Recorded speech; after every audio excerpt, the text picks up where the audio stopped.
Hello, friends. I think today I should talk to you about the wonderful man known as Thomas C. Foster and his totally not pretentious book titled How to Read Literature Like a Professor. And because it's totally not pretentious, I just call it How to Get Lit at Lit. So, where else to start than chapter 22? He's blind for a reason, you know. It's all about literary blindness, and as such, in order to learn, I believe you should all close your eyes and embrace the blindness so you can really learn from blind literature and take in everything. No, this is ridiculous. Just open your eyes. Where else to start than Oedipus? Eddie. I'm sure you've all heard of him. Kills his dad, marries his mom, brings ruin to his whole family. If you let boys be boys, then they'll murder their fathers and sleep with their mothers, because that's definitely what all boys are thinking about. Anyway, this Greek guy Sophocles wrote this play about him called Oedipus Rex, and in it there's this character named Tiresias, tire sales, and he's a blind seer who sees everything. And so Eddie comes up to him and he's like, "Oh hey, how's it going?" And then Tire sales is just, "Whoa, hold on, buddy. You're gonna murder your father and marry your mother. That's not okay." And then Eddie's like, "Get out of here." "No, I'm not. I'll prove you wrong," and then leaves. From that little display, there were two types of blindness. That's right, two types of blindness. Well, first of all, there's Tire sales, the seer, where he's literally blind and can't see, but he does see the future, unlike Eddie, who can see just fine, but is oblivious to the future, among other things. Throughout the play, there's these constant references to sight, like how Eddie says, "Oh, I have to look into things," and the chorus is like, "Who saw that, and who failed to see, and who is really blind?" It's like, okay, that's a little bit of dramatic irony, because we know something that Eddie doesn't, because Eddie goes blind at some point, because he, spoiler alert, stabs his own eyes out, Odysseus style, you know, like to the Cyclops or whatever. And so through this whole display, he goes through a change, which is represented in blindness. That change being where he goes literally blind, but becomes wiser and more intellectually not blind. Anyway, that's just one example that Foster gave. This other example, Arabi, which is a short story by James Joyce, again, this is not my example, this is Foster's, but it's the story of a person who falls in love with some chick's sister, and he's like really stocky about it, and he just wants to buy her a gift at some presumably exotic bazaar called Arabi because she can't go. But the weird thing is that this guy, he's like looking at her from the shadows and from the window. It's all very strange. But when he gets to the bazaar, he sees that it's not really all that exotic, and he realized that his love for this girl is also not that exotic. So he's like, oh no, this dream love really isn't that much of a dream. It's just lame. And then he just kind of like cries in the bar, and he's like, oh no, my life is ruined because I can't have a dream. Anyway, the whole story was laced with blindness, because there's like this dark alleyway, there's this blind sidewalk or something. He's always watching her, even behind blinds, as Foster points out. And he's blinded by his love for this girl and the mystique of the bazaar, but in the end, he opens his eyes, figuratively, when he sees the bazaar for what it really is, and you know, literary blindness at work, y'all.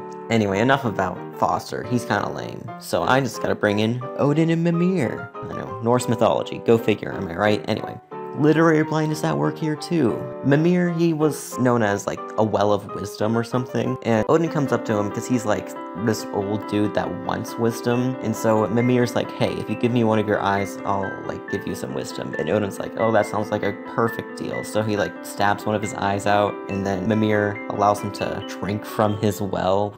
And so this is a little bit of a blindness exchange where Odin exchanges physical sight for insight on the world. So if you don't know anything about Norse mythology, that doesn't make any sense then. So since Foster brings up waiting for Godot, here's Godot from Ace Attorney. Anyone ever played that? Probably not, but that's fine.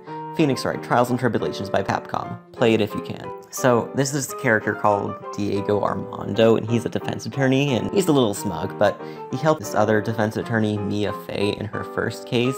What's kind of sad about it is that her defendant dies in court, and it was because the primary suspect, Melissa Foster, correlation, was actually Dahlia Hawthorne. But in Mia's next case, which also includes Dahlia Hawthorne, coincidence? I don't think this ever happens in normal court, but Dahlia nearly got caught last time with Mia and Armando, and so she stole chemicals from a lab and poisoned Armando, because Armando was obsessed with coffee or something, and she poisoned the coffee. But from being poisoned, Armando gets put into a coma for like 20 years, and then he wakes up blinded, I tell you, and then he needs like this visor to see, but he still can't see the color red, and during this time of him being in a coma, Mia Fey got Phoenix Wright an innocent verdict in the case with Dahlia, and then he became a defense attorney working under Mia, but then Mia was murdered, and then Wright solved that crime. A lot of stuff happened.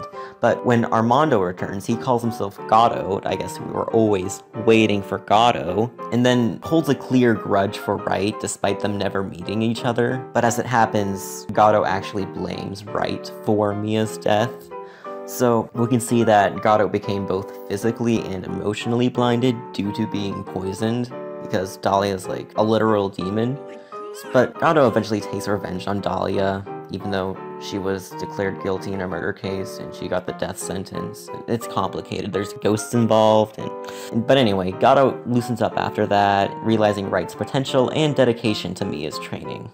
So that should be it about literary blindness, but the chapter still isn't over. Foster decided to include this random rule of storytelling where if you want something in the third act of a story, develop it in the first act, and you might be thinking, what does this have to do with blindness? Well, basically nothing.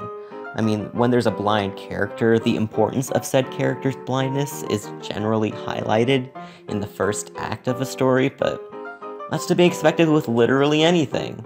Foster did not invent this concept, despite him saying, oh, it's the Indiana Jones' principle or something like that, because in Indiana Jones, he's like afraid of snakes, and so when he goes into this room of a lot of snakes and he's super terrified, the audience is not like, oh my god, what? He's afraid of snakes, but I thought he was super brave, and said like, oh, that's right, in the beginning of the movie there was a snake and he was afraid, and wow, this makes sense.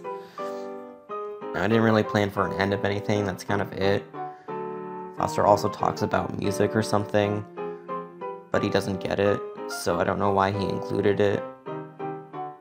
So I'm just gonna end with me reading the entire chapter, but only using words that relate with blindness.